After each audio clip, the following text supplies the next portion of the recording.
আমরা এখন গাজীপুরের চা বাগানের পাহাড়ে। দেখতে সুন্দর হলে কিন্তু বাঁচতে হলে এখানে নিজের উপর ভরসা রাখতে হবে। চারিদিকেই শুধু সবুজ, কিন্তু এর ভিতরেই লুকিয়ে আছে আমাদের আজকের চ্যালেঞ্জ। পাহাড়ে ওঠা যতটা সহজ মনে হয়, বাস্তবে ততটা না। মাটি পিচ্ছিল, আর একবার পা স্লিপ করলে সরাসরি নিচে। এটা কিন্তু খুবই বিপজ্জনক, আপনারা কখনো এটা চেষ্টা করবেন না। अब तो सच बोल दे भोसड़ी।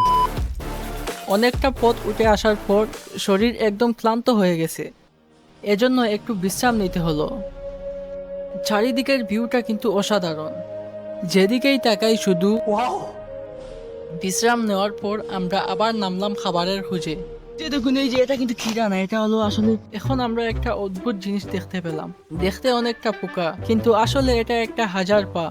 समझ रहे हो समझ रहे हो आप সার্ভাইভাল সিচুয়েশনে এগুলো খাওয়া যায় কিনা সেটা অনেকেই ভাবতে পারে, কিন্তু ট্রুথ হলো এগুলো সেফ না, কারণ এরা নিজেদের বাঁচানোর জন্য টক্সিক কেমিক্যাল রিলিজ করে। তাই রহমান এটা খাওয়ার রিস্ক নিচ্ছে না।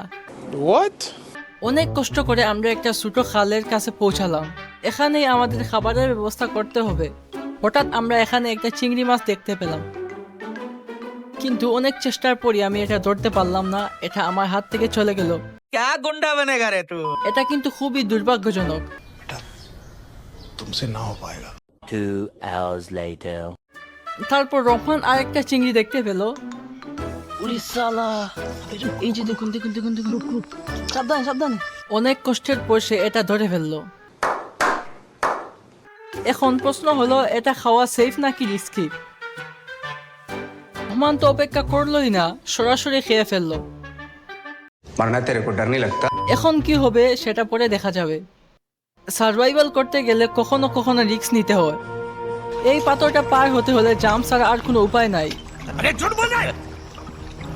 সময় যত যাচ্ছে সিচুয়েশন ততই কঠিন হয়ে যাচ্ছে। খাবার কম, রাস্তা আনক্লিয়ার। একটা ভুল আর সব শেষ। তো আজকের জন্য এতটুকুই, আপনারা আমাদের সাথেই থাকুন। See you later, good bye. আমি পড়ে গেলাম, ओ शिट शिट रागिब। কিন্তু টেনশন নিও না, আমি এখনো বেঁচে আছি। कैसा लगा मेरा मजाक এই ছিল আমাদের আজকের Sylheti man versus wild Bangla adventure. আর একটা কথা, গাজীপুর চা বাগানটা কিন্তু সত্যিই অনেক সুন্দর। আপনারা সুযোগ পেলে অবশ্যই ঘুরতে আসবেন, আর একটু কষ্ট করে উপরে উঠবেন, না হলে আসল ভিউটা মিস করবেন। मालूम है तेरे बाप को कौन सिखा। এরকমই অ্যাডভেঞ্চার মিস না করতে চাইলে ফলো করে রাখুন। পরের এপিসোড আরো ক্রেজি হতে যাচ্ছে, কারণ এটা কোনো সাধারণ অ্যাডভেঞ্চার নয়। এটা হলো Rakib and Rahman versus wild. जिस राह पे तुम चल रहे हो बेटा, एक दिन पूरी तरह फंसोगे।